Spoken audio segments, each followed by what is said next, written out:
Bago niya makapaniga.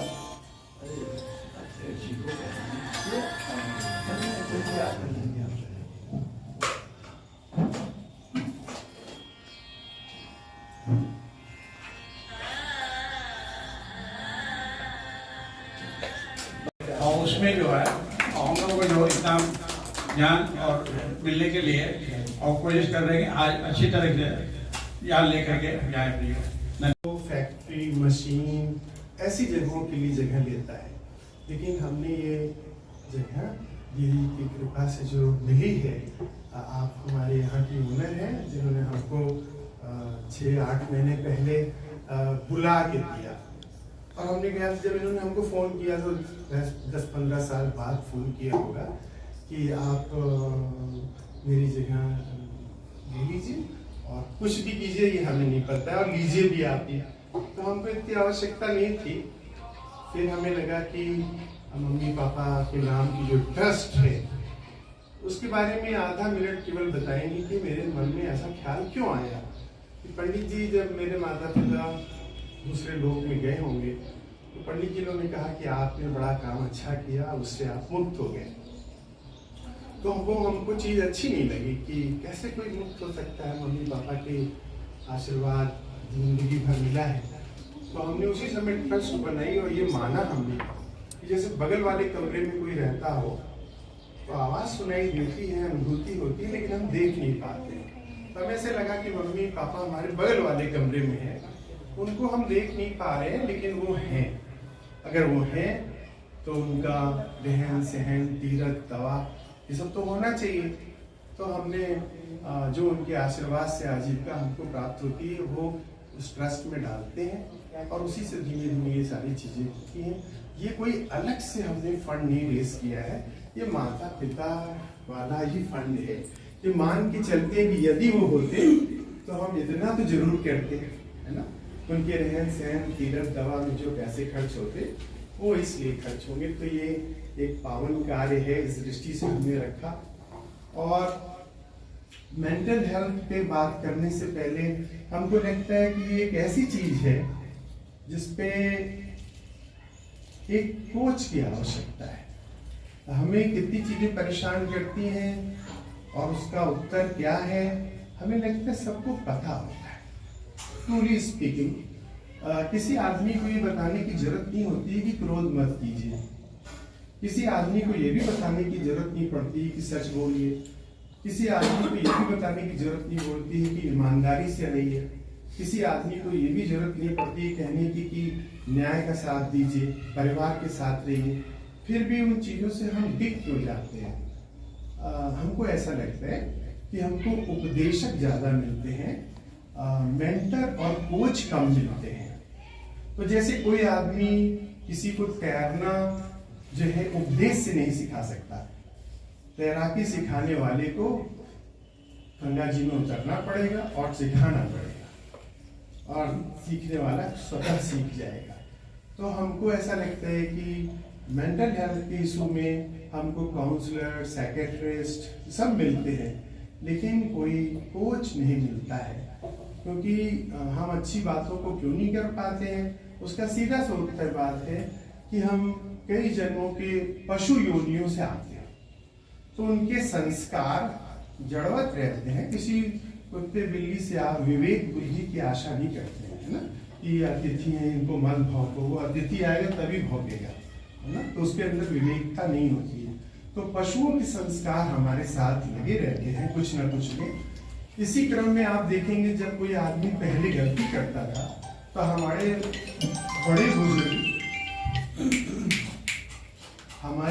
बड़े बुजुर्ग उसको पशुओं के नाम की गाली देते थे। जैसे कोई आदमी गंदगी से रहता था तो कहते थे कि सुअर हो। जो आदमी बुद्धि से काम नहीं लेता था उससे कहते तुम गधे हो, है ना। तो ये जो जड़ता है, इस जड़ता को दूर करने के लिए न्यूटन का पहला नियम है कि कोई भी वस्तु जैसी है वैसी रहेगी जब तक कि उसको कोई बाहरी फोर्स ना लगाया जाए। अगर गाड़ी चल रही है तो चलती रहेगी जब तक कि बाहर से हम ब्रेक ना लगाएं, और इंजन खड़ा है तो खड़ा रहेगा जब तक कि हम बाहर से उसको फोर्स ना लगाएं। इस तरीके से आप देखिएगा,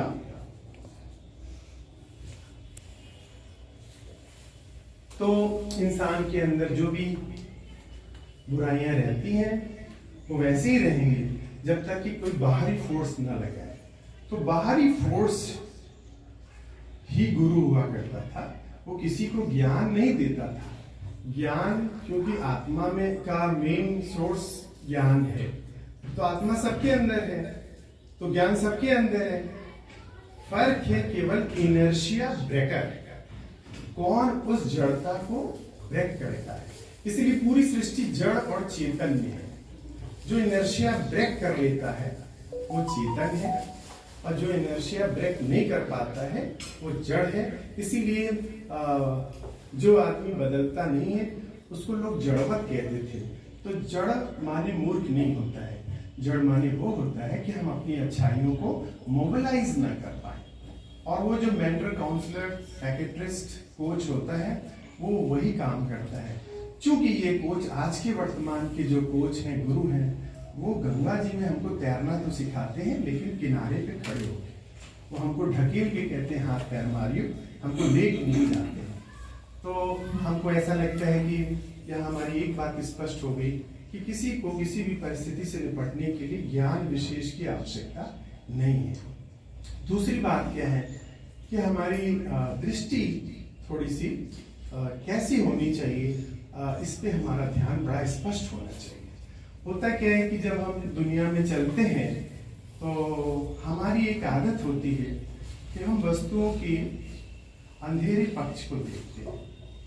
जैसे हम गुलाब देखते हैं तो हमको लगता है कि इसमें कांटा ना होता। हम नीम देखते हैं तो हमारे मन में आता है कि इसमें कड़वाहट ना होती। हम नागफनी देखते हैं तो ऐसा लगता है कि इसको छुएंगे तो खुजली होती, काश इसमें खुजली वाला गुण ना होता। लेकिन थोड़ा सा एंगल चेंज करिए, अगर गुलाब में कांटे ना होते तो चिड़िया चोंच मार के उसके फूल गिरा देती, हम कभी फूल ही ना देख पाते। और अगर नागफनी में तीखापन नहीं होता तो हमारे घर की नजर लग जाती, और अगर नीम में कड़वाहट ना होती तो हमारे दांत कभी साफ ना होते। तो ये हमें चीजों का उजला पक्ष देखने की आदत नहीं है, हम बहुत जल्दी जजमेंटल हो जाते हैं। तो चूंकि ये प्रोग्राम एक कोचिंग जैसा है तो इस पे आपको मेरी एक बात दोहरानी पड़ेगी, और वो गीत के रूप में है, और हमको भगवान से यही कहना है, वो गुलाब के फूल वाली, कि तेरे फूलों से भी प्यार, तेरे कांटों से भी प्यार, तेरे फूलों से भी प्यार, तेरे कांटों से भी प्यार, तेरे फूलों से भी प्यार, तेरे कांटों से भी प्यार। जो भी देना चाहे दे दे कर तार, दुनिया के पालनहार, दुनिया के पालनहार।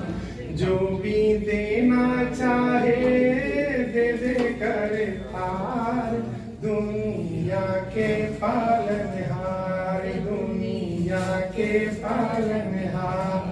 तेरे फूलों से भी प्यार, तेरे कांटों से भी प्यार, तेरे फूलों से भी प्यार, तेरे कांटों से भी प्यार।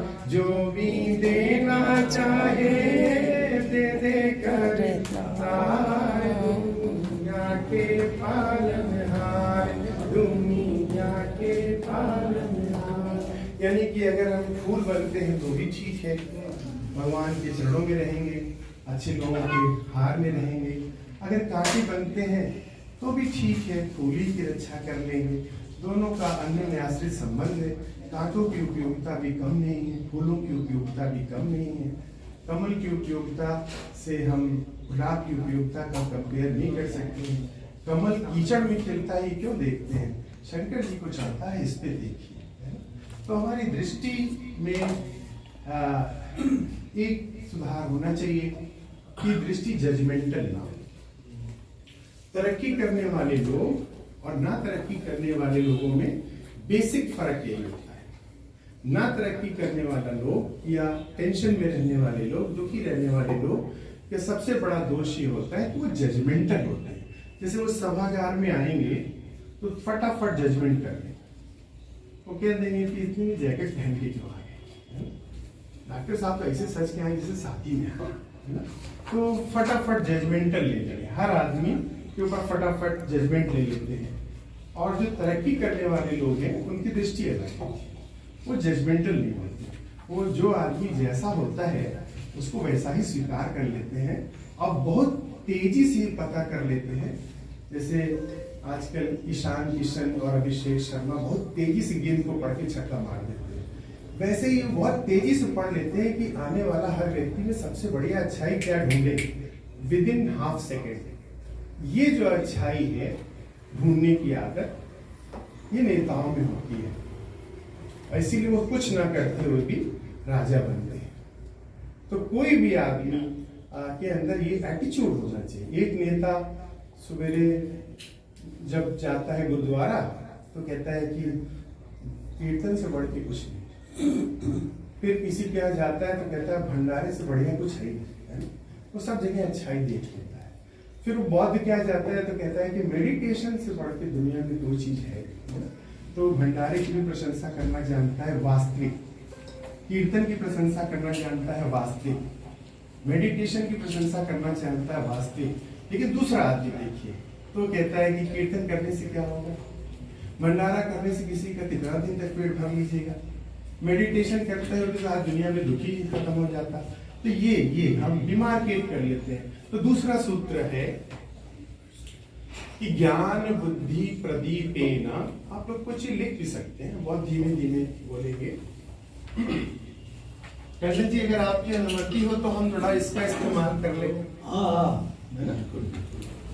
ये श्लोक हमको जिंदगी में सबसे खूबसूरत श्लोक लगता है ना? कि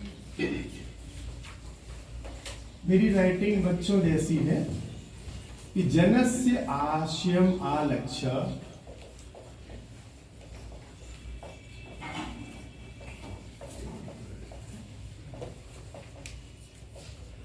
अर्थात लोगों का आशय समझकर, जनस्य आशयम आलक्ष्य, आशय माने आशय, एटीट्यूड कि कोई व्यक्ति हमसे किस आशय से मिल रहा है।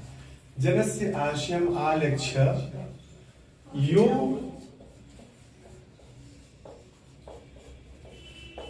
यथा परितुष्यति,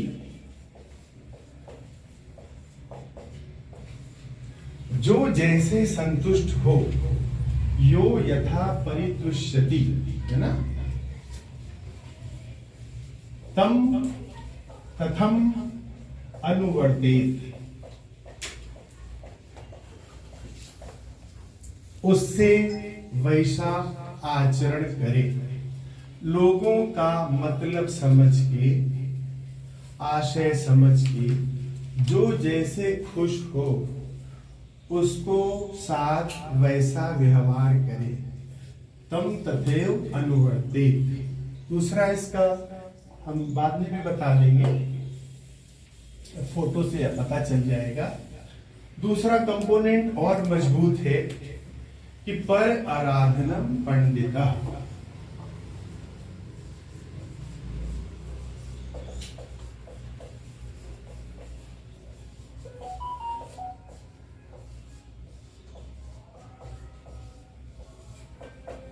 दूसरों की प्रशंसा करने में पंडित होना चाहिए। अब उल्टा कर दीजिए, कोई भी व्यक्ति दूसरों की बुराई करने में पंडित होता है तो कष्ट, परेशानियां, टेंशन अलग से नहीं है। ये जो हमारी बातें हैं इनको आप सिद्धांत समझिए। इनको जिस तरीके से हम बता रहे हैं, ये एप्लीकेशन, अप्लायंसेस, जैसे थर्मोस्टेट का नियम, इससे एसी चलता है। तो एसी क्या है? अप्लायंस है। और ठंडा क्या है? हमारी अभिलाषा है, सुविधा है। तो ये जो बातें हैं इनको इस तरीके से बताना एक एप्लीकेशन है। फिर हम लोग उससे समाज की परेशानियों को, अपनी परेशानियों को दूर करें, ये लाभ है। लेकिन हुआ क्या कि जैसे गेहूं से पास्ता, रोटी, पूरी, कचौड़ी सब बन सकती है। हमने क्या किया कि हमको गेहूं मिला, हमने बड़े प्यार से इनको गेहूं दे दिया, यूजलेस। इन्होंने किसी और को दे दिया, दैट इज ऑल्सो यूजलेस, क्योंकि गेहूं को रोटी जब तक नहीं बदलेंगे हम खा नहीं सकते। ज्ञान का जो प्रोपोगेशन हुआ वो रॉ हुआ।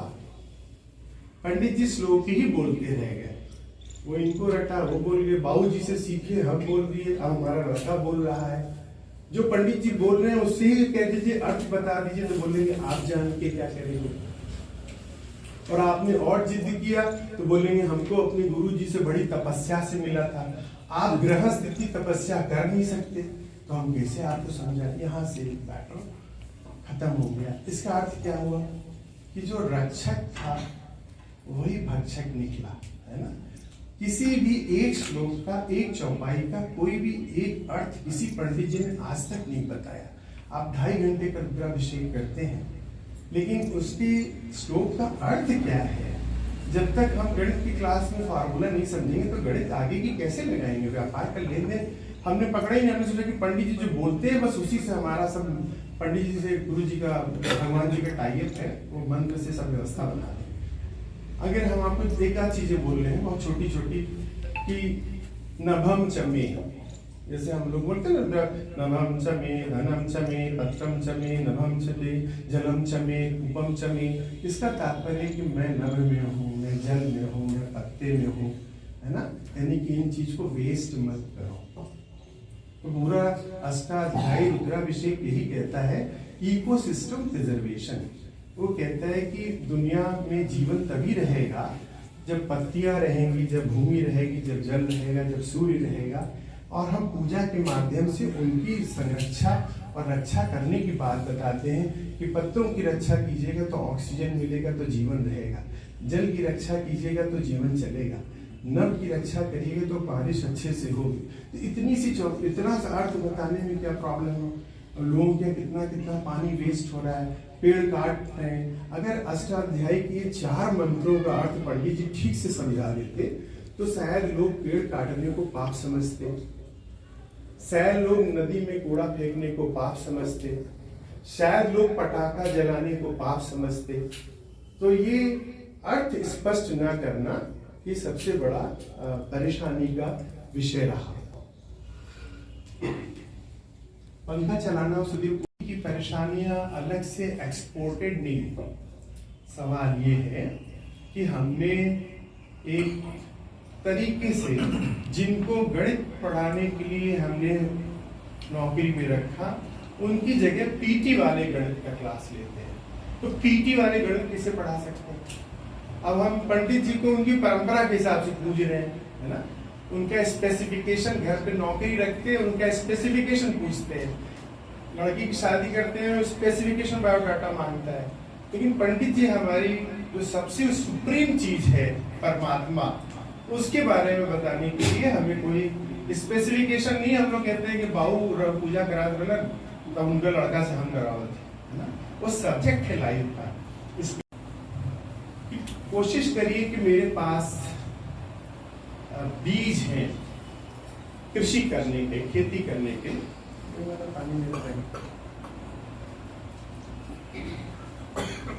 तो उनकी सही जगह कहाँ है। उनकी सही जगह तिजोरी में नहीं, बीज की सही जगह मृतिका में है, खेत में है। और एक ही जगह नहीं है। मान लीजिए मेरे पास 1 बोरा बीज है और हमने यहीं पे डाल दिया क्योंकि ये मेरे हिस्से की जमीन है 1 बाई 1, तो एक भी पेड़ नहीं निकलेगा। एक बीज को पनपने के लिए एक निश्चित लैंड की आवश्यकता है, वो रहती नहीं है, तो हमारे बीज खराब हो जाते हैं।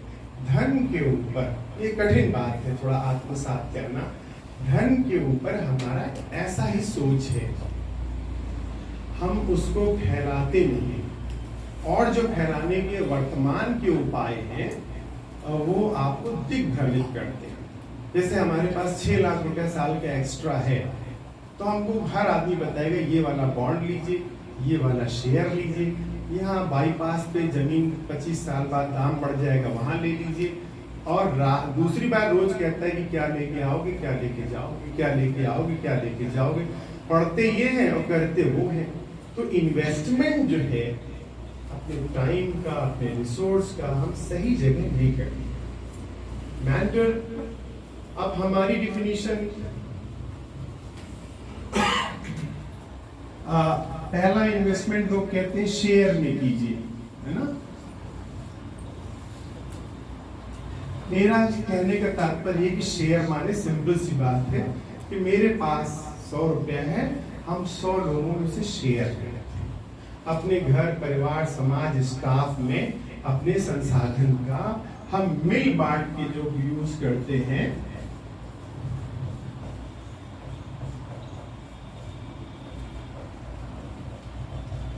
बॉन्ड। दूसरा कुछ लोग बॉन्ड भी बताते हैं, है ना। हमारी आपकी लायंस क्लब की जो ट्यूनिंग है, जो संबंध है, क्योंकि बॉन्ड का अगर अंग्रेजी डिक्शनरी में देखेंगे तो वहां बॉन्ड माने नहीं लिखा है कि कोश में, जब बॉन्ड माने लिखा है कि बंधन, प्यार का बंधन। तो हम परिवार समाज में जो प्यार के बंधन बनाते जाते हैं अपने संसाधनों के द्वारा, डॉक्टरी के द्वारा, दुकान के द्वारा, पैसे के द्वारा, ज्यादा से ज्यादा लोगों से जो हम प्रेम का विस्तार करते हैं, दैट इज कॉल्ड बॉन्ड। और तीसरा, दिन रात आपको ऐड दिखाई देता है, वो है इंश्योरेंस का, है ना। ये ले लीजिए, आप बचे रहेंगे। लेकिन हर आदमी जब बचता है कहीं तो मुंह से ही निकलता है कि मम्मी पापा का आशीर्वाद ना होता तो हम बच ना पाते। तो इंश्योरेंस तो नहीं बचाता है। इंश्योरेंस तो जब आप चले जाते हैं तब किसी और को लाभ देता है ना। लेकिन अगर आपके किनारे से मोटरसाइकिल निकल गई, आप निकले और इंजन आ गया, तो उस दिन आके आप बड़ों का पैर छूते हैं कि आज माही बाबू बचा के दो, है ना। उस समय इंश्योरेंस को याद नहीं करते हैं। तो इंश्योरेंस क्या है? आशीर्वाद।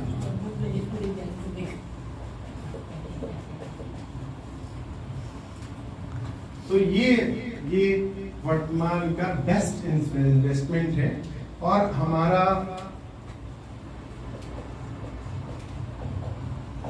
संबंध निर्वाह, ये हम नहीं कह रहे, ये मेरी थ्योरी नहीं है, ये हर आदमी जो यहाँ बैठा है वो महसूस कर लिया कि बात तो सही है। बाबूजी तो ऐसे ही करते थे, चाचा जी तो ऐसे ही करते थे, बुआ ऐसे ही करती थी। तो ये एक थ्योरी है। अगर इस थ्योरी पे आप चलेंगे, हमारे ख्याल से कहने की जरूरत नहीं, चलेंगे, बहुतायत लोग चलते भी हैं, लेकिन ये क्या है, अप्रूवल है। जैसे हम कोई सही काम कर रहे हैं और सरकार भी कह दे कि ठीक कर रहे हैं, तो वो क्या है, सरकार आपको प्रेरित नहीं कर रही है, सरकार केवल सही का टिक लगा रही है। तो जो लोग ऐसा करते हैं उनके लिए टिक मार्क है कि दिस इज अप्रूव। तो प्रॉब्लम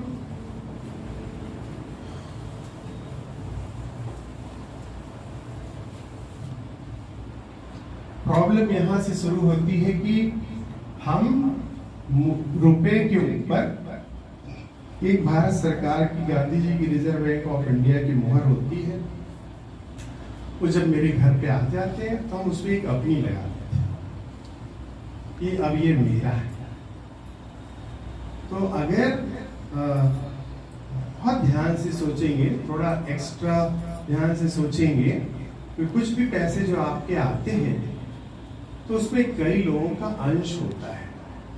कोई लोग उसको हक कहते हैं, कोई पद कहते हैं, कोई कहते हैं कि ये हमारा अधिकार है। जैसे मान लीजिए मेरी क्लिनिक पे ज्यादा पेशेंट आते हैं ना, तो अगर हमारा वॉचमैन डिस्टर्ब नहीं करता तब आता है। अगर वॉचमैन ये कह दे बाहर वाला कि यहाँ कहाँ आएगा, लुट जाएगा, तो अगर कोई आदमी डिस्टर्ब नहीं कर रहा है तो उसका भी पद है, उसको भी पैसा लेना चाहिए।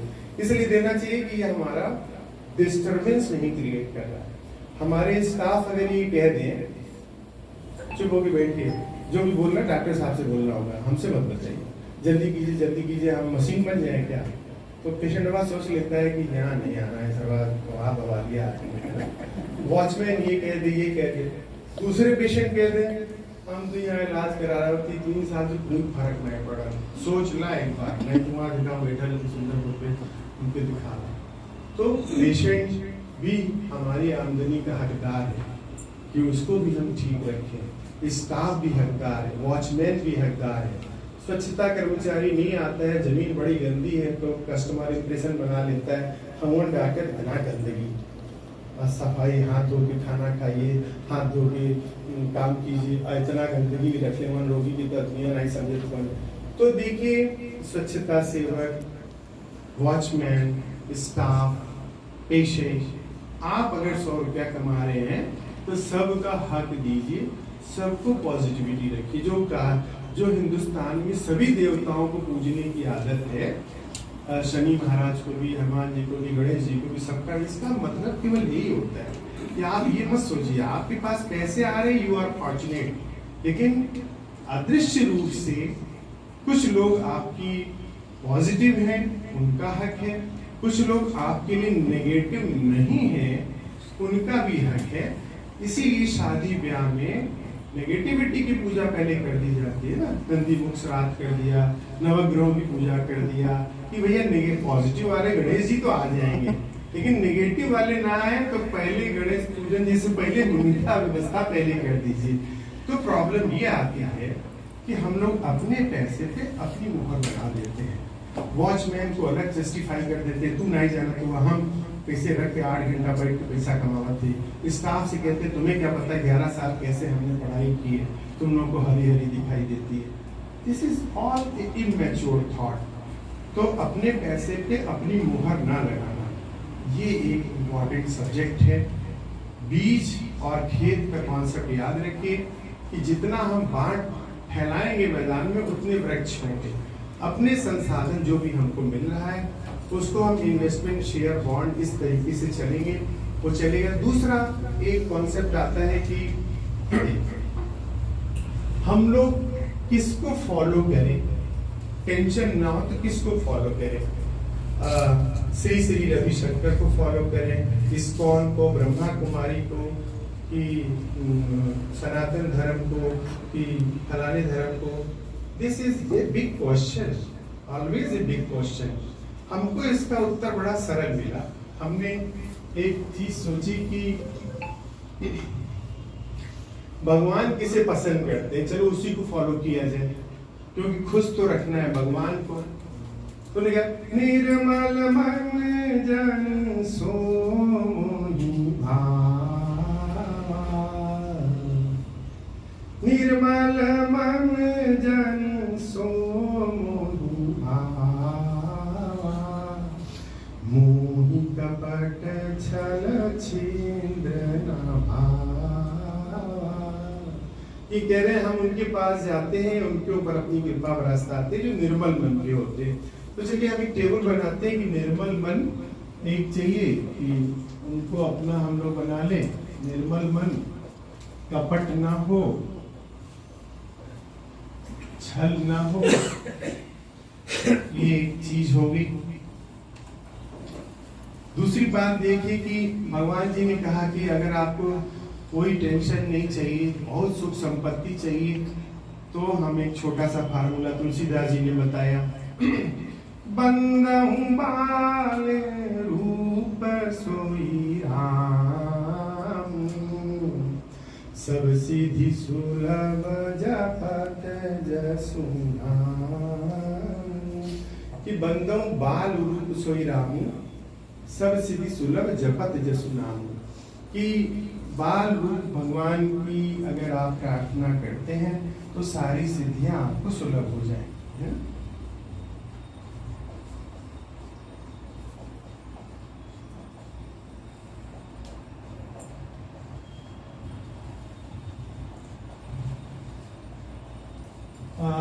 तो ये एक टेबल है कि मन निर्मल हो, कपट ना हो, छल ना हो, से सर्व सिद्धि मिलेगी, अहंकार रहित हो। तो बहुत सोच के नहीं बताइए, एक बहुत छोटी चीज ऐसी बताइए, छोटा स्वरूप बताइए जिसमें ये बड़ी आसानी से दिख जाता है। तो संत होते हैं, ऋषि होते हैं, मुनि होते हैं, तो सबसे इम्पोर्टेंट चीज है कि ये हमको बाल मन में दिखते हैं।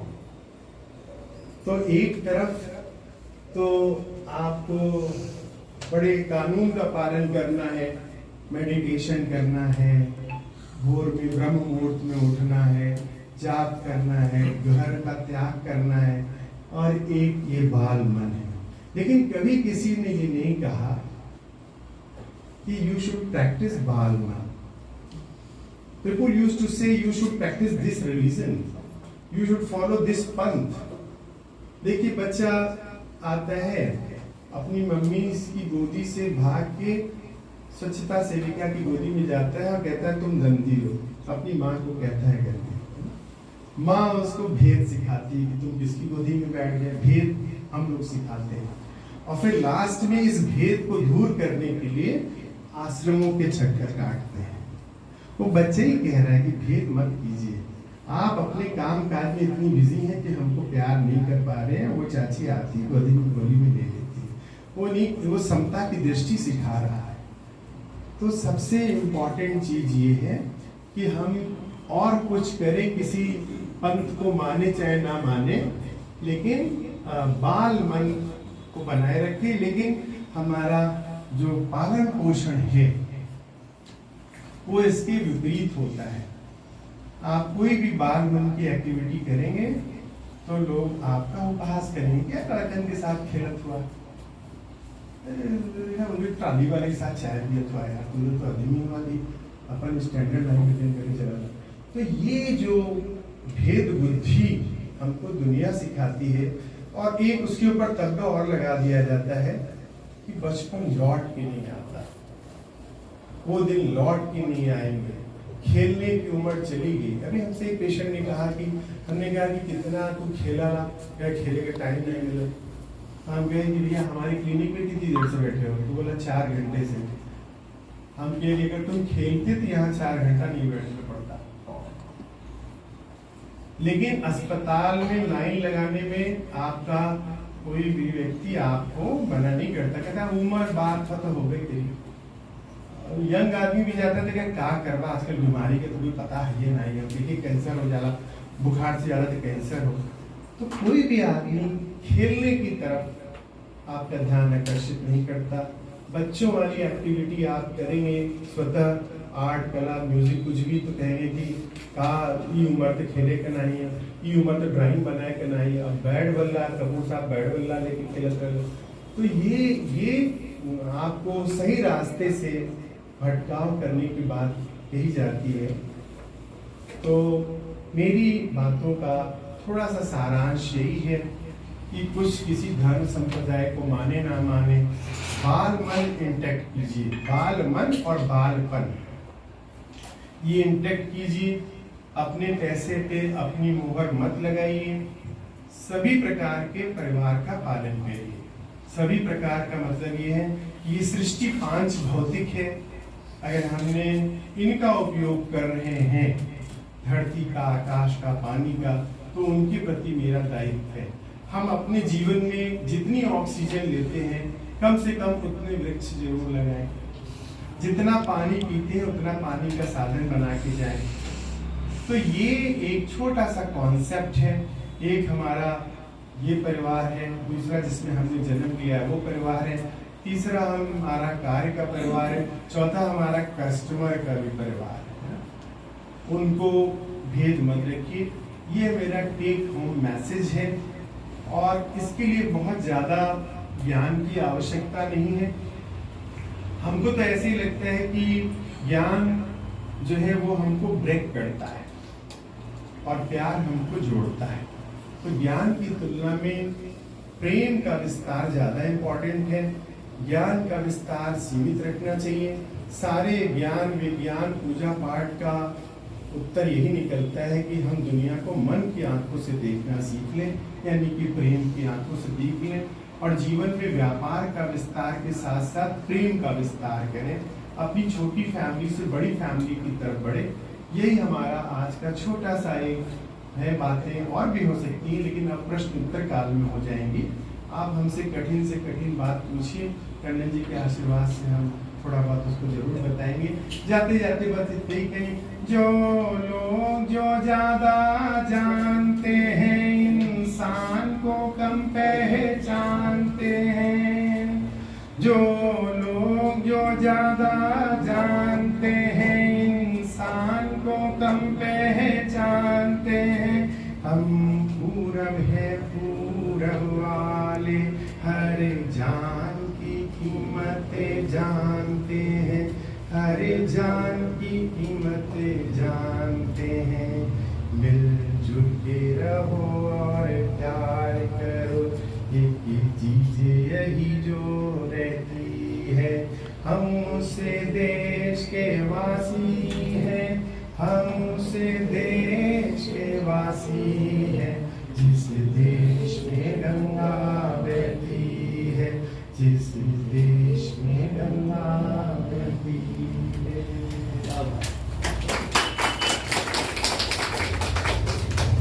और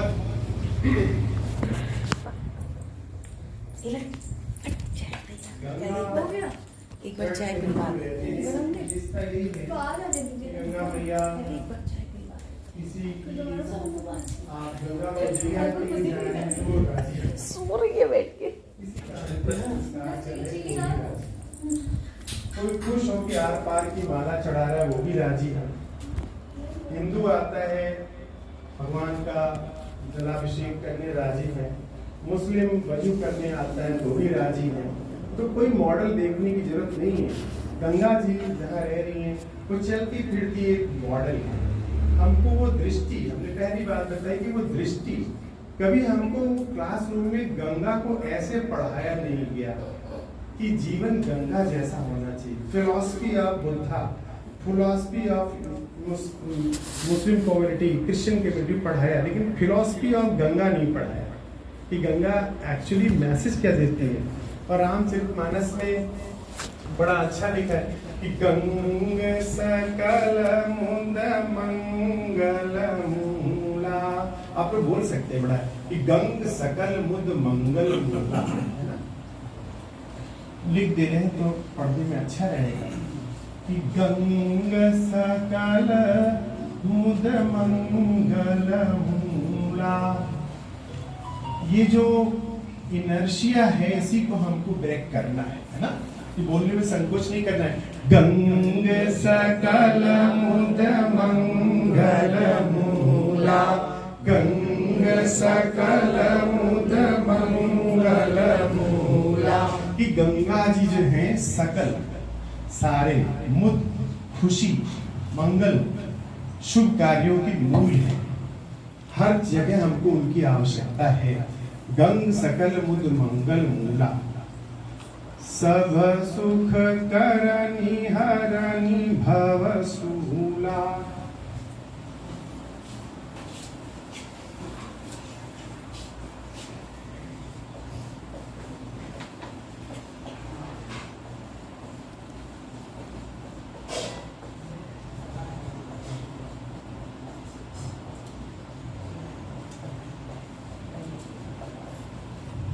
कि सब सुख करनी हरनी भव सूला। हरनी, हरने वाली, भव संसार के, शूल कष्ट, दैहिक दैविक भौतिक ताप जितने हैं वो कैसे हरण करती है। कोई फिलॉसफी नहीं है कि वो उस बूंद का महत्व है, वो आपके एटीट्यूड का महत्व है, दृष्टिकोण का। अगर गंगा जैसा दृष्टिकोण है तो आपके सारे दुख दूर होंगे। क्योंकि जब गंगा जैसा दृष्टिकोण होगा ना, तो सारा जहां आपका परिवार बन जाएगा, सारा जहां आपका मित्र बन जाएगा, सारा जहां आपका प्रेमी बन जाएगा। तो आप सारा काम कैलिफोर्निया पे करा देंगे, है ना? तो ये ऐसा नहीं कि गंगा की पानी की उस बूंद का महत्व की डालेंगे तो मोक्ष मिल जाएगा। गंगा की एक फिलॉसफी है कि सबको अंगीकृत रखो, सुख दुख में सबको अपने साथ रखो। मेरी जो प्रॉपर्टी है, तरलता, सरलता, निर्मलता, वो हम सबको देंगे ही। चाहे वो कोई भी हो, तो सारी दुनिया आपका परिवार और मित्र बन जाएगा। तो ये मित्र मॉडल है, गंगा का मॉडल मित्र मॉडल है, प्रेम मॉडल है। तो अब पंडित जी ने पानी का महत्व सिखा दिया कि गंगा वहां ले आइएगा हरिद्वार से, वो माता जी के मुंह में डाल दीजिएगा, पा लेंगे, मोक्ष व्यवस्था हो जाएगी। वो दैट इज द रीजन कि पीटी वाला मास्टर वो दुनिया का अध्यात्म पढ़ा रहा है। दिस इज द, इसीलिए कहा गया है, बहुत अच्छा श्लोक है कि दीर्घ सकल संसारस्य विचारो ही महौषधम। इस पूरे बड़े संसार में सारी परेशानियों का सबसे बड़ी महौषधि है विचारों का रूपांतरण। तो पंडित जी कपड़े का रूपांतरण करा देते हैं, मूर्ति का रूपांतरण, श्रृंगार का रूपांतरण, लेकिन जब आपके घर में प्रवेश करते हैं तो विचारों का रूपांतरण नहीं कराते। वो आपसे गंगा जल लाने के लिए कहते हैं, लेकिन गंगा की तरह आपका हृदय, आपका जीवन सबको सदा अंगीकृत करने की बात कहती है गंगा, सबको निर्मल करने की बात करती है गंगा, किसी में भेद बुद्धि नहीं रखती है गंगा। ये बात नहीं बता पाते। तो चलिए गंगा के तट पे गंगा मैया के लिए 2 लाइन कह के तब तक खिलमोहन निर्मोहन दे दो। तो हमारे साथ गाइएगा, बड़ा अच्छा भजन है। जब हम पढ़ते थे अपने अध्ययन काल में क्लास 6 से क्लास 12, तो गंगा जी सुबह 5 बजे नहाने जाते तो मैथिल लोग इसे गाते थे। तो जितने समय हम तैरते थे, नहाते थे, रामायण पढ़ते थे, उतने समय में हम ये सुन लेते थे। धन धन गंगा जी महारानी, पतित उबोधनी नाम तेरा। धन धन गंगा जी महारानी, पतित उबोधनी नाम तेरा।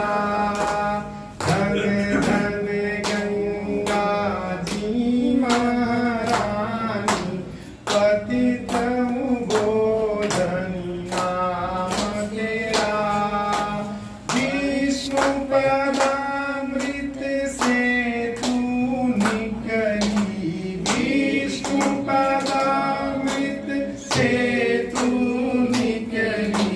शंकर जटा निवास तेरा, शंकर जटा निवास तेरा। धन धन गंगा जी महारानी, पतित उबोधनी नाम तेरा। लाए भगीरथ भूमंडल पर, लाए भगीरथ भूमंडल पर, लाए भगीरथ भूमंडल पर। त्रिभुवन तारिणी नाम बड़ा।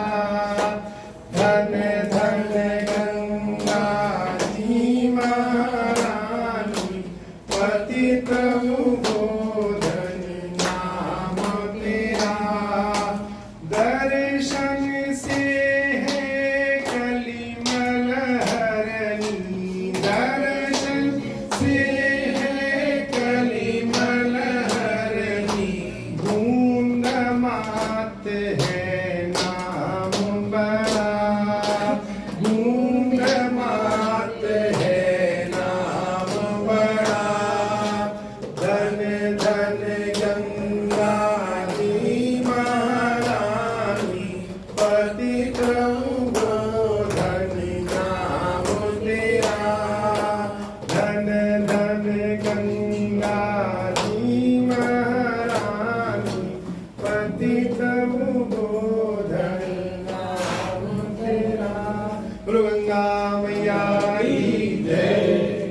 मैं पहली बार इतनी उम्र में जिन चीज़ों को मैंने आज तक सबसे सुना है, समझा है, चाहे वो गंगा का महत्व हो, मुझे तो आज तक कहीं नहीं दिखाई पड़ा। मैंने बहुत सी ट्रेनिंग अटेंड किया है, उसमें कोई बुराई नहीं, लेकिन ये सब चीज़ें आज जो दशा में बनाया है, रियली एक बहुत ही अपने जीवन में साकार करने की चीज है। देखिए विषय हमारा क्या था जो हम लोग आज इकट्ठा हुए थे, मेंटल हेल्थ। तो ये भी जो आज डॉक्टर साहब ने बताया है ये भी उसी से ही कनेक्टेड है मेंटल हेल्थ से, कि हम अपने मस्तिष्क को स्वस्थ कैसे रखें, मस्तिष्क हमारा स्वस्थ कैसे रहे। क्योंकि बड़े केयरलेस हम हैं, हमको खांसी आती है हम दवा खाते हैं, हमको बीमारी होती है हम दवा करते हैं, सब कुछ करते हैं, लेकिन जब मानसिक टेंशन होता है तो हम नहीं सोच पाते, हम उसी में उलझ के रह जाते हैं और उसका परिणाम बहुत अच्छा नहीं होता है। तो आज जो डॉक्टर साहब ने कुछ पॉइंट्स दिए हैं, जितनी भी बातें बताई हैं, निश्चित रूप से ये बहुत ही, मैं तो इसके लिए आज मैं पूरा तो समझ भी नहीं पाया हूँ। मैं डॉक्टर साहब के साथ एक मीटिंग फिर करूँगा अकेले बैठकर और ध्यान से बाकी उसको समझूंगा कि जो डॉक्टर साहब ने आज बताया ये डॉक्टर फैक्ट है। मैं बैठा जरूर था, लेकिन मैं ये नहीं कह सकता हूँ जितनी बार डॉक्टर साहब ने बताई है मैं उसको आपको बता सकता हूँ। और लेकिन पॉइंट्स बहुत ही अच्छे थे। जैसे आपने बताया कि आप जो बातें उसको बांट के सबको दीजिए, जितने लोग भी इसमें आपके साथ सहयोगी हैं, चाहे आपका स्टाफ हो चाहे आपके जो भी हो, जिनके भी आप कमाते हैं उनको बांटिए। कितनी बढ़िया चीज है।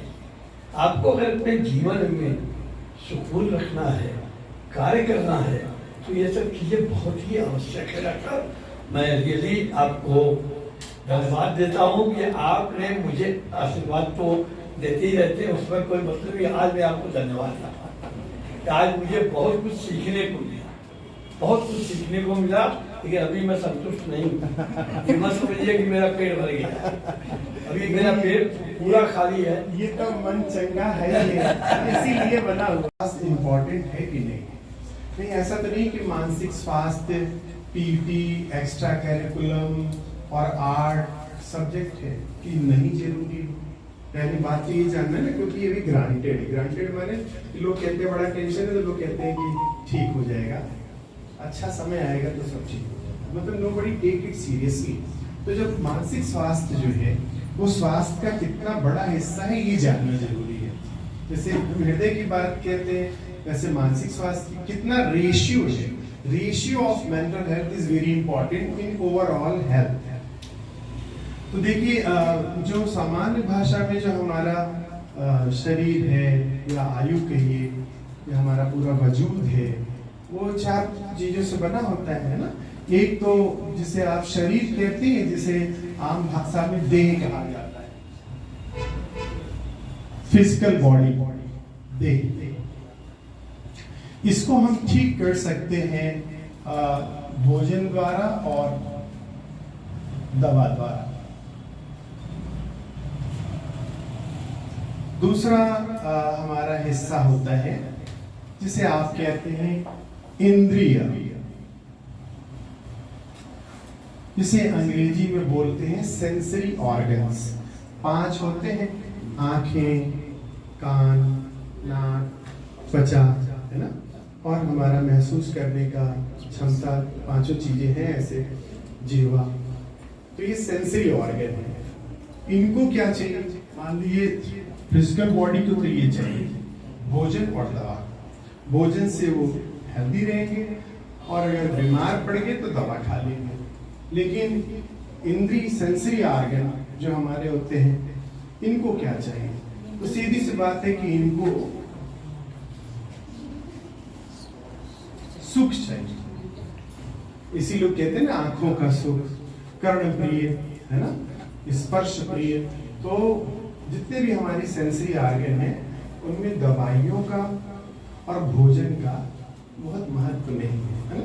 हम आते हैं अपने लोगों को खूब भोजन करा दें, लेकिन ढोलक की आवाज ना आए, अगर हमारे फंक्शन है और लोग सजे धजे ना दिखाई दे, म्यूजिक ना बजती हो, अच्छा कारपेट ना बिछा, तो लोगों को मजा नहीं आएगा। पक्की बात है कि बहुत कचौड़ी जलेबी भी खिला देंगे, लेकिन अगर किसी फंक्शन में जाएंगे म्यूजिक नहीं सुनाई देंगे, people will not love to be there. तो इंद्रियों को सुख चाहिए। और तीसरा हमारे शरीर का हिस्सा बनता है, वो होता है मन। अब आपने खाना खाया लेकिन इतनी मिर्चा थी कि मन संतुष्ट नहीं हुआ। गाना बजा तो भोजपुरी बजा, बिरहा बजा, तो सुख की बात छोड़ दीजिए, संतुष्टि नहीं हुई। तो मन को संतुष्टि चाहिए।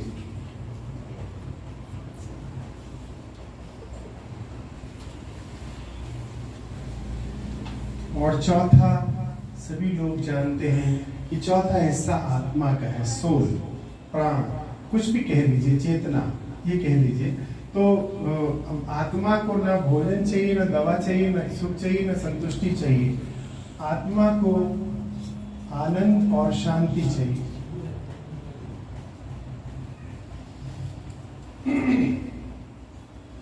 तो अगर आप ऊपर इन चारों को अगर देखें तो हर का हिस्सा 25% है।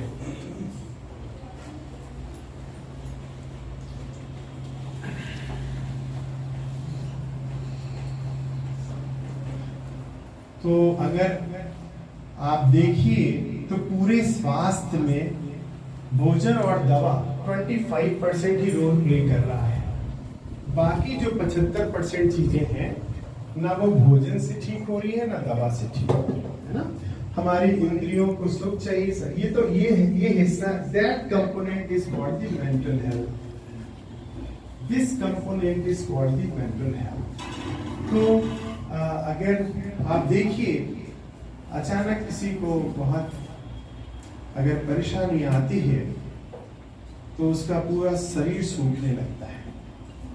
तो अगर जीवन में सुख नहीं है, संतुष्टि नहीं है, शांति नहीं है, तो आप हेल्थ की कल्पना नहीं कर सकते। तो with this I wanted to emphasize कि mental health is the 75% of the area of the health. So it is vital. So it is vital.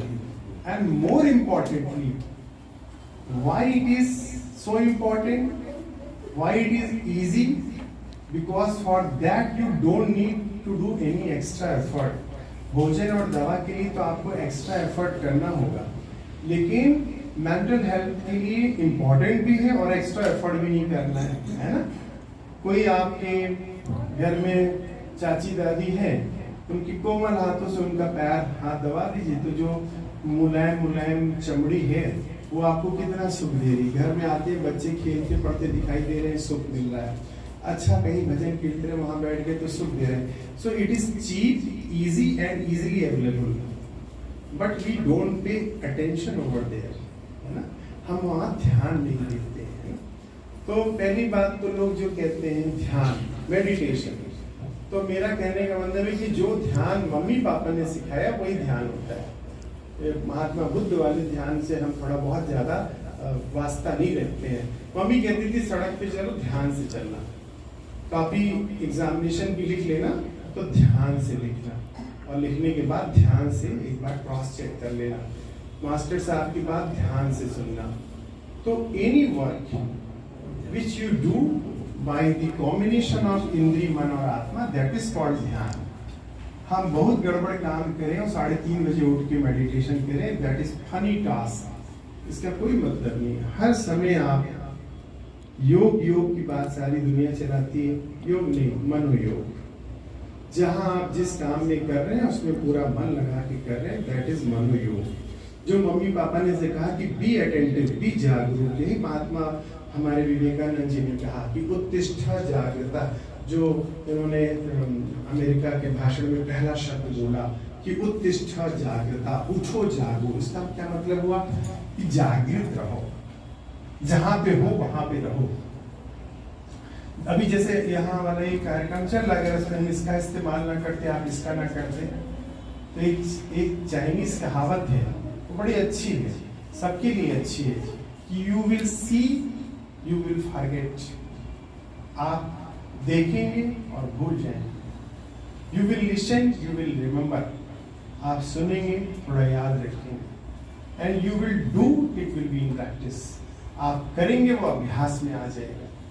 तो अगर इस पूरी गोष्ठी को करने से पहले इन रिसोर्सेज की तैयारी न की जाती तो कभी अच्छी नहीं हो पाती। तो कहने का तात्पर्य ये है कि पहले तो हमको इसका इम्पोर्टेंस जान लेना बहुत जरूरी है, और हर चीज में थोड़ा सा हम फन क्रिएट करते हैं। कितनी हंसी की बात है, सारे जीते जी हम लोग शांति के लिए प्रयास नहीं करते हैं, और जब कोई चला जाता है तो शांति या की तरह। Is it not fun? Shanti is a matter of living body. Shanti is not a matter of dead body. शांति जीते जी हमको चाहिए, जाने के बाद नहीं चाहिए। तो हमने जो शुरू के हिस्से में सारे कॉन्सेप्ट क्लियर किए, मोक्ष। तो मोक्ष क्या है? जैसे इस काम को हमने अच्छे से किया, पूर्ण हो गया, आई एम नॉट फ्री। किसी काम का ठीक से पूर्ण होना, यही मोक्ष और यही मुक्ति है ना। 5 प्रश्न आए परीक्षा में, 5 का हल किया और पास हो गए, मुक्ति मिल गई। कस्टमर का माल बेचा, पैसा आ गया, मुक्ति मिल गई। पेशेंट को दवा दिया, रोग ठीक हो गया, मुक्ति मिल गई। काम किया, अच्छे से निपट गया, मुक्ति मिल गई। तो मुक्ति, मोक्ष, शांति is not a matter of life after death, है ना। ये उस समय की चीज नहीं है। तो कुछ कठिन शब्दावली में बुरा नहीं मानना चाहिए। अगर आपको ABCD नहीं आता है तो आप सेंटेंस कैसे बनाएंगे? 1 2 3 नहीं आता है तो गणित कैसे करेंगे? क ख ग नहीं आता है तो हिंदी कैसे पढ़ेंगे? तो पहले कुछ टर्मिनोलॉजी क्लियर होना चाहिए। तो मेंटल हेल्थ में कुछ टर्मिनोलॉजी क्लियर होना बहुत जरूरी है, जैसे धर्म और कर्म। अब धर्म और कर्म अगर ये नहीं जानेंगे तो फिर मेंटल टेंशन नहीं दूर होगा, क्योंकि टेंशन का सबसे बड़ा जो रेमेडी है वो लोग धर्म के रास्ते से ढूंढते हैं। कोई परेशानी हुई, मंदिर में चले जाइए, तीर्थ में चले जाइए, भंडारा करा दीजिए। लेकिन आई शुड नो कि व्हाट इज धर्म एंड कर्म। जब हम कोई व्यापार करना चाहते हैं तो हम जानते हैं कि कहाँ से आएगा, कितने की खरीद है, कितने की बिक्री है, बिकेगा कि नहीं बिकेगा, ट्रेंड क्या है। लेकिन धर्म कर्म इतना बड़ा विषय है, कुछ नहीं। तो उसको जानना जरूरी है कि धर्म जो है वो सोना है, गोल्ड, और कर्म जो है वो गहना है। जब सोना धारण नहीं कर सकते आप, उसको गहने में बदलना जरूरी है। अच्छी बातें जब कर्म में परिणति होती हैं वही धर्म बन जाता है। धार्यति इति धर्म, धारण करने लायक जो अच्छी बातें हैं वही धर्म है। आप खुद धर्म स्थल पे जा रहे हैं लेकिन धारण नहीं किए, 50 ग्राम सोना रखे हैं लेकिन वही बिस्कुटवा धारण कर लिए, लोग हंसेंगे। वही 10 ग्राम का ज्वेलरी बना के उसको अलंकार में बदल लेंगे, लोग खुश होंगे। तो धर्म और कर्म का सीधा सिंपल सा फॉर्मूला है कि वो अच्छे नियम जिनको हम अपनी और समाज की अच्छाई के लिए अपनाते हैं वही धर्म है। तो धर्म और कर्म एक दूसरे से अभिन्न नहीं है। तो धर्म स्थल, कर्म स्थल, ये डिवीजन ठीक नहीं है। दूसरा जो एक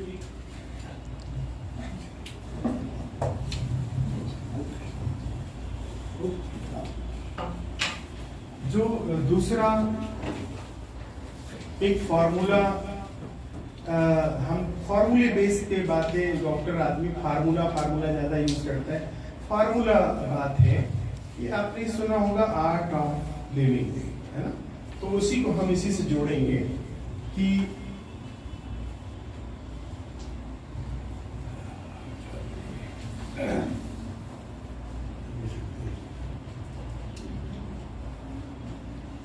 प्लेजर ऑफ गिविंग, यानी कि देने का सुख।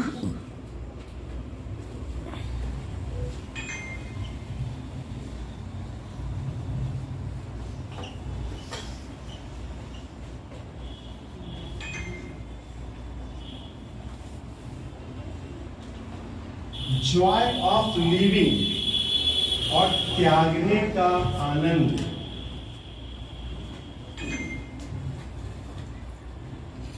is truly a formula of peace of living, है ना। यही जो आर्ट ऑफ लिविंग नहीं है, पीसफुल लिविंग का यही फार्मूला है कि शांति से जीने का तरीका ये करो वो करो से नहीं है। अगर देने में मजा आ गया, छोड़ने में मजा आ गया, तो फिर शांति यज्ञ की आवश्यकता नहीं पड़ेगी। पीसफुल लिविंग का यही फॉर्मूला है। और जो लोग कहते हैं art of living, again it is a funny.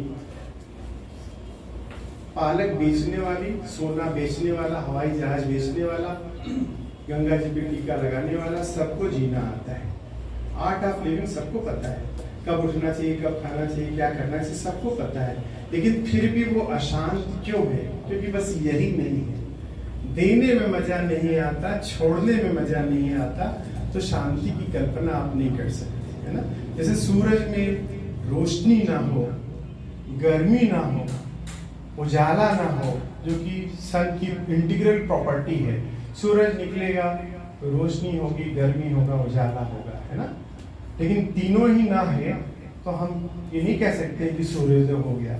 तो हमारी जिंदगी में शांति का उदय तभी होगा जब हमको छोड़ने में मजा आने लगे, देने में मजा आने लगे।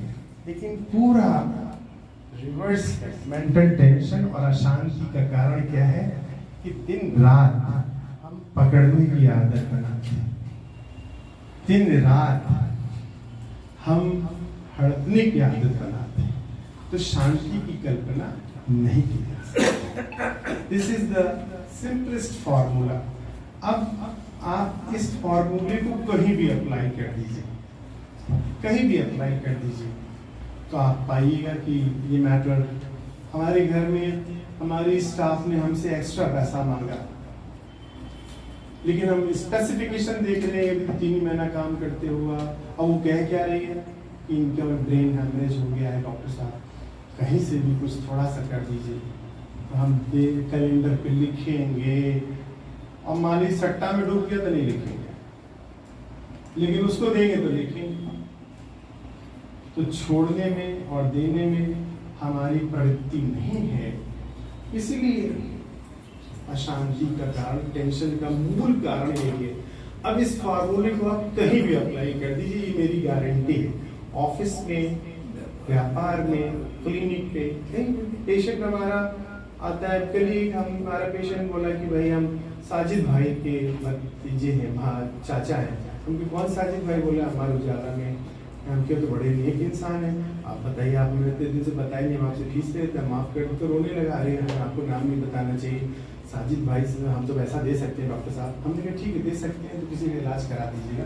तो ये दिस इज इम्पॉर्टेंट। साजिद भाई is a great person, great in the sense of heart. तो ये हमारी उनकी निछावर है कि उनका नाम कोई ले रहा है तो हम चलो उनको फीस छोड़ दें और उनको ज़्यादा सम्मान। This is very important. दूसरा आदमी जो है साजिद भाई से हमसे क्या मतलब, कौन हमको नेता बनना है कि अखबार में नाम छपवाना है। तो ये जो छोटे छोटे चीज़ों पे दिन रात जो मेरा टेक होम मैसेज हमेशा ही रहता है कि हम बार बार बोलते जो है बस उसी को ध्यान से सुन ले जो हम बोलते हैं। देने वाला दाता रहा, जैसी करनी वैसी भरनी, जो जैसा करेगा वैसा फल पाएगा। बोलते यही है, लेकिन चलते कहते समय कहते हैं, नहीं कहते देने वाला दाता रहा, है ना। हमको मिल रहा है तब कहते देने वाला दाता रहा, जब हम किसी और को देते तब नहीं कहते देने वाला दाता रहा, तो हम कब नहीं। This is white. तो टेंशन कोई ऐसी चीज नहीं है जो एक्स्ट्रा आती है, वो हमारे एटीट्यूड का। अभी जो बात एक और वर्ड यूज होता है बहुत ज्यादा, लाइफ स्टाइल मॉडिफिकेशन, है ना। ये भी मिसलीडिंग वर्ड है, एकदम मिसलीडिंग वर्ड है, इसका कोई मतलब नहीं है। वो कहते हैं कि लोग की डायबिटीज, ब्लड प्रेशर, हृदय रोग, ये लाइफ स्टाइल डिसऑर्डर है। अब देखिए आपको कैसा लाइफ स्टाइल में बांधा गया है कि सवेरे उठे योग कीजिए तो डायबिटीज नहीं होगा, 8 बजे से पहले खाना खा लीजिए डायबिटीज नहीं होगा, लो फैट डाइट लीजिए, लो कोलेस्ट्रॉल, लो कैलोरी डाइट। हमको बस इतना आपको बताना है कि कवर बदलने से किताब बदल जाएगी।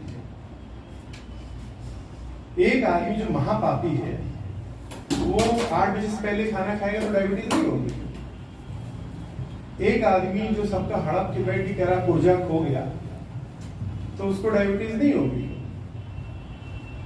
एक आदमी अपने स्टाफ का एक दिन आने पे पैसा काट ले रहा है और सुबह उठ के प्राणायाम कर रहा है तो उसको डायबिटीज नहीं होगी। This is all funny, this is all funny. इसकी जगह क्या होना चाहिए? लाइफ स्टाइल मॉडिफिकेशन की जगह वर्ड होना चाहिए लाइफ एटीट्यूड मॉडिफिकेशन। जीवन के दृष्टिकोण में परिवर्तन करना चाहिए। स्टाइल तो हेयर स्टाइल होती है, कपड़ा स्टाइल होती है, जीन्स स्टाइल होती है, स्टाइल नहीं एटीट्यूड। जीवन के दृष्टिकोण में हाँ तो जीवन ये दृष्टिकोण सिखाता है कि क्या लेके आए हो क्या लेके जाओगे, ये दृष्टिकोण है। देने वाला दाता राम, ये दृष्टिकोण है। तो life style disorder, life style modification, this is misleading.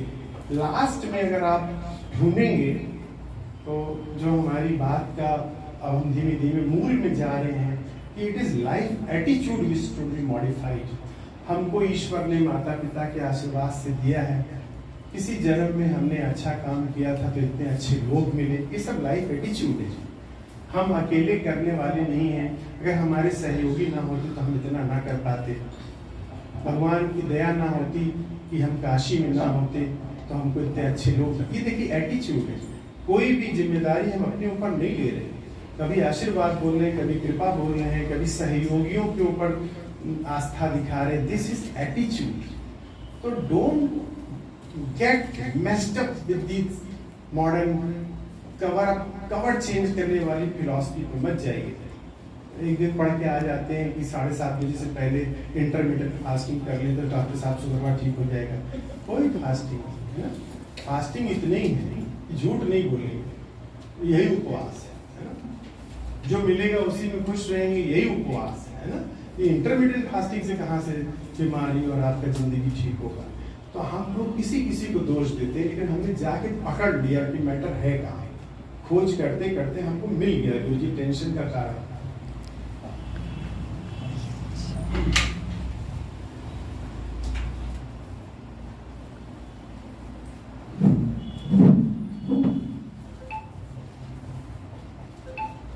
हम चलते हैं बाजारवाद पे और रहस्य छिपा है उदारवाद। This is the basic difference. कौन हमारा मायावी दुश्मन है? बाजारवाद। और कौन हमारा टेंशन रिमूवर है? उदारवाद। तो जैसे जैसे आप दुनिया आगे बढ़ रही है, बहुत से ऐसे देश हैं जहां कृषि नहीं है, गैया नहीं है, खेत नहीं है। उनको जिंदा रहने के लिए अपने प्रोडक्ट बनाने हैं। और अगर हम अपने परिवार में ठीक से रह रहे हैं तो प्रोडक्ट नहीं बिकेंगे, है ना।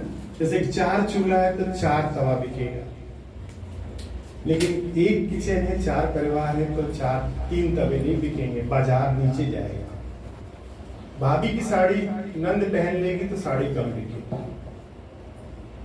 बस्ता, बड़े भैया का बस्ता छोटे भैया लेके जाएगा, बड़े भैया की किताब छोटा भैया पढ़ लेगा तो किताब नहीं बिकेगी। तो देखिए रहस्य बाजारवाद और उदारवाद क्या है। बाजार जब जब ज्यादा चमकाने की कोशिश करेंगे, उदारता नीचे जाएगी। उदारता नीचे जाएगी तो टेंशन आएगा। 4 घर के बाद जब किसी को बच्चा होने वाला होता था तो 4 घर पहले से तैयारी शुरू हो जाती थी कि मेरी गैया का दूध उनके यहाँ जाएगा, ये पुराने चादरें उनके यहाँ जाएंगे, ये हमारे बेटे का कपड़ा उनके यहाँ जाएगा। अब तेल जो हमारे यहाँ आ रहा है वहाँ उसकी मालिश होगी। अब इधर तुम लोग जल्दी काम निपटा देना, हम जाएंगे उसके यहाँ बच्चा देखभाल करेंगे। This is the difference. The cause of tension is the बाजारवाद and the cause of peace is the उदारवाद।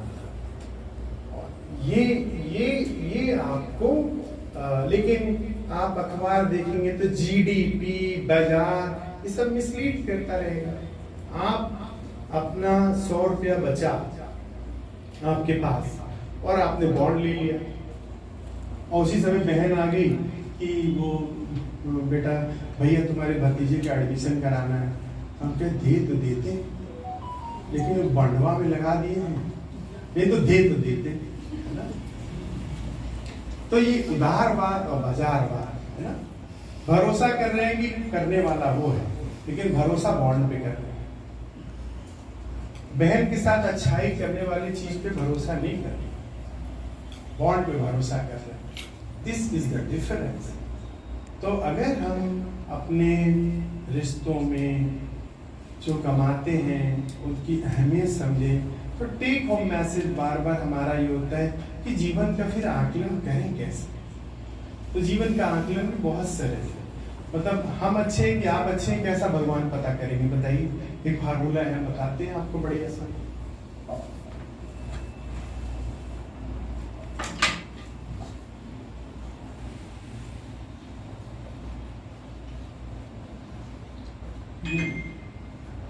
हमसे भगवान पूछते हैं ऊपर कि तुमने कितने लोगों को जिलाया, अर्थात कितने बच्चों को जिलाया, कितने पेड़ों को जिलाया, कितने पशुओं को जिलाया, कितने पक्षियों को जिलाया। ये हो गया फिजिक्स।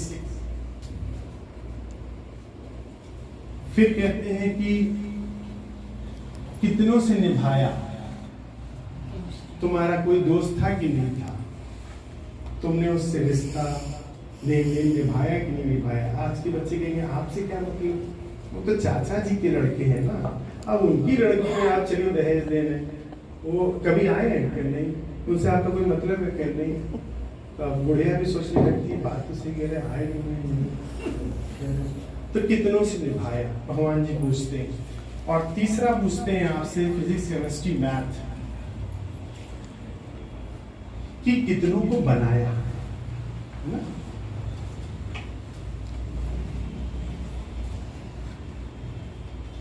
यानी कि कितने लोग लड़कियों की कन्यादान किया, कितनों को पढ़ाया, कितनों की नौकरी लगाई, कितनों का व्यापार किया, कितने को आश्रय देके इलाज करवाया। अब आप वहां जाके कहते हैं साहब पैसा नहीं बचा, समझिए नहीं रहा, फिर जा, लेकिन आपकी बार कुत्ता के दुख में जाए। तो ये है, तो हम आपसे ये कहना चाह रहे हैं कि फिर सर्दी जुकाम बुखार की तरह मेंटल टेंशन नहीं है। आप इनका विरोध कीजिएगा, मेंटल टेंशन होगा। सोने की थाली में हीरा मोती जड़ा के मछली रख दीजिए, मर जाएगी।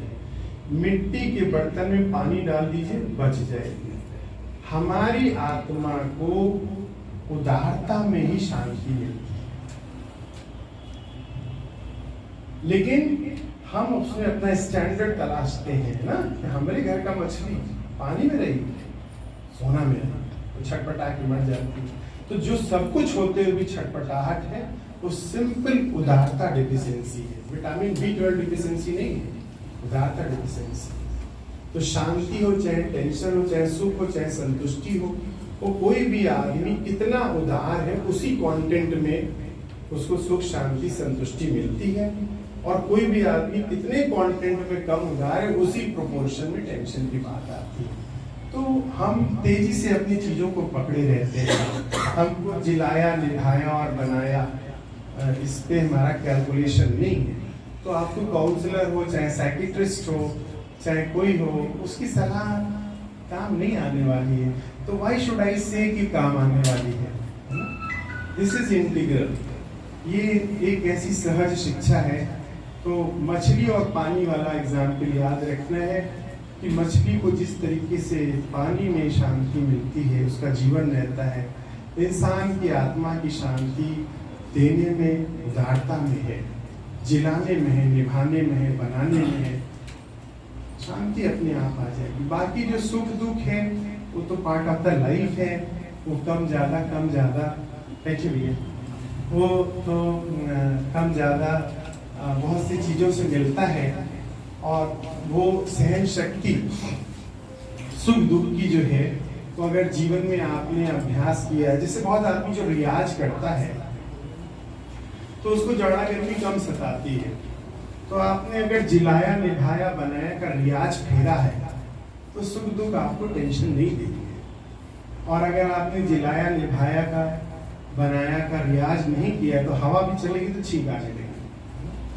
तो सुख दुख तो ऐसी एक चीज सुख दुख टेंशन और खुशी की चीज नहीं है, वो तो पार्ट ऑफ द लाइफ है। पतझड़ होगा, पत्तियां पीली होंगी, गिरेंगी, फिर नई हरी आएगी, परेशानियां आएगी, फिर अच्छे दिन आएंगे। जब राम सीता के साथ हो सकता है तो हमारे साथ भी हो सकता है।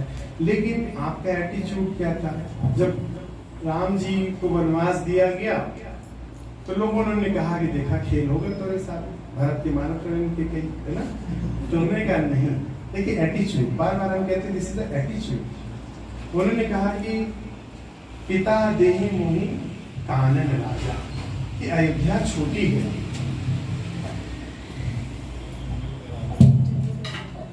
अयोध्या छोटी है, जंगल बहुत बड़ा है।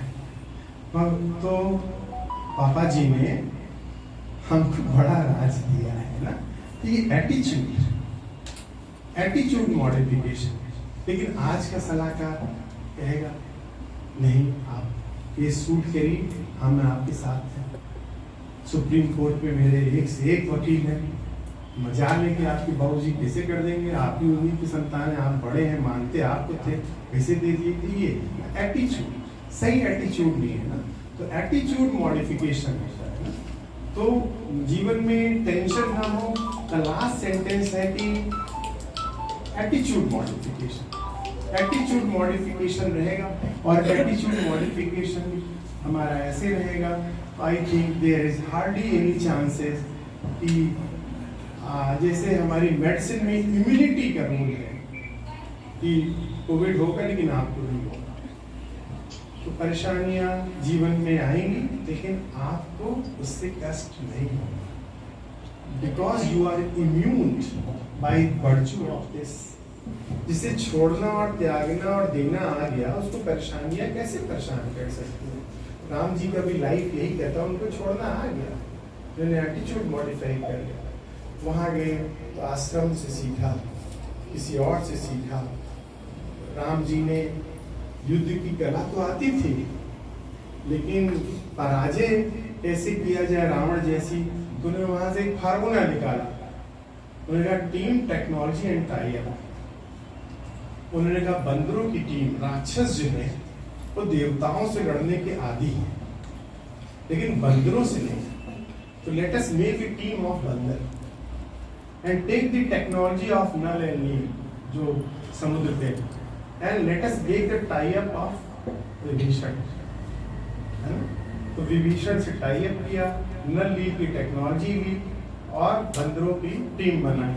तो ये बाबूजी ने थोड़ी ना सिखाया था, वशिष्ठ मुनि ने, ये तो वहां पे आ गया है ना। तो अगर वो वनवास में ना जाते तो टीम, टेक्नोलॉजी, टाई-अप, विपरीत परिस्थितियों में भी दुश्मन को कैसे हराया जाए, ये वाली टेक्नोलॉजी कैसे सीखते। तो आपदा में अवसर ढूंढना का एटीट्यूड, भगवान हमको बेहतर बनाने के लिए। अब कोई आदमी 2:30 बजे उठ के दौड़ रहा है, एक बुढ़िया हो सकता है कहती है कितना जालिम हो, 2:30 बजे दौड़ा। तो लड़का दौड़ने वाला कहता नहीं, पाकिस्तानी सेना के मारे बजे हम दौड़ा। तो ये तो हमको आंखों से कभी कभी कुछ चीज कष्ट में लगती है, लेकिन वो एक ट्रेनिंग होती है। तो some time problems comes to you to train you on the upper hand. आपको ज्यादा बड़ा ट्रेनिंग देने के लिए आती है। तो बार बार एटीट्यूड मॉडिफिकेशन, इसी को हम कहते हैं कि विचारों की निकोशता। हमें लगता है कि अब हम लोग यहाँ पे माफ करते हैं। और तूने महल बनाए वो तुझे न ठहराएंगे बाबा, वो तुझे न ठहराएंगे। आखिरी के दिन सो जाएगा, बन के दुआ को उड़ जाएगा। नेकी तेरे साथ चलेगी बाबा, बात यही के साथ चलेगी बाबा। तो ये एक टेक होम मैसेज है कि दुनिया में आप आएंगे जाएंगे, धुआं बन के उड़ जाएंगे। तो याद करने की बात है, यहाँ के लिए चाहे वहाँ के लिए, एक और एकमात्र नेकियत ही आपको वो इम्यूनिटी प्रोवाइड करेगी, यहाँ के लिए भी और वहाँ के लिए। Thank you. डॉक्टर साहब की भी ये बातें हम लोग आज करके और विचारधारा को आपस में शेयर करें, परिवार में भी शेयर करें।